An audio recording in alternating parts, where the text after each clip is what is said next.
Are you considering gathering some 360 feedback, either for someone that you're responsible for, maybe you're an HRBP, or it's someone on your team, or maybe you even want to gather some 360 feedback for yourself?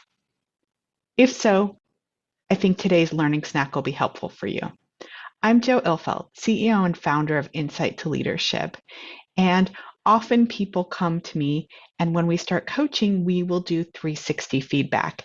And people are often bringing other 360 feedback that they have gotten before as information that gathering as part of coaching starting.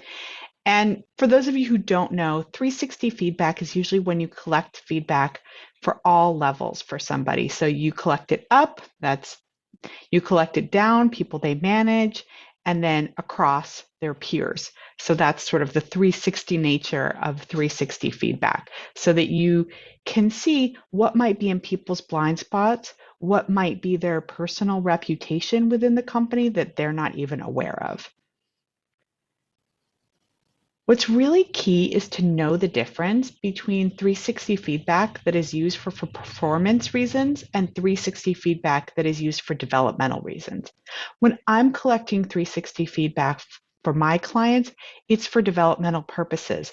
That means it is not given back to the company. No one except for my client sees the feedback, and it's used so that they can help learn more about their blind spots, more about what their strengths are that they should keep using, more about what they should perhaps stop doing if they're overusing those strengths, and areas that they need to develop in the future, or challenges that other people see upcoming in their role that they should be focused on and making sure they're on top of.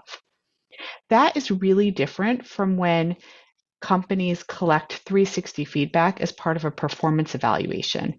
There is a lot of research showing that 360 feedback that is part of a performance evaluation, people are less honest and less transparent because they know it will be used for performance.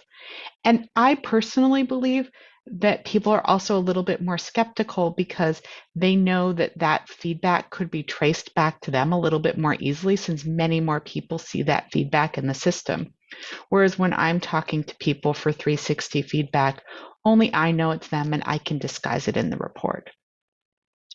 So if you are thinking about collecting 360 feedback, I have two recommendations for you. The first, make sure you are really clear with people what the purpose is. Is it for development purposes or is it for performance rating purposes? Know that if it is for development purposes, you will get much higher quality data. Secondly, make sure that you have really good precautions in place to guarantee the anonymity and confidentiality of the people giving the feedback. This, of course, often matters less when people are giving feedback downwards, like managers giving feedback to their managee, but it matters a lot when people are giving feedback upwards, when direct reports or even skip level reports are giving feedback about their boss. So I hope this is helpful. If you're considering using 360 feedback, I'd be happy to talk with you more about it and explain some of the things to look for and some of the pitfalls you might encounter. Have a great day.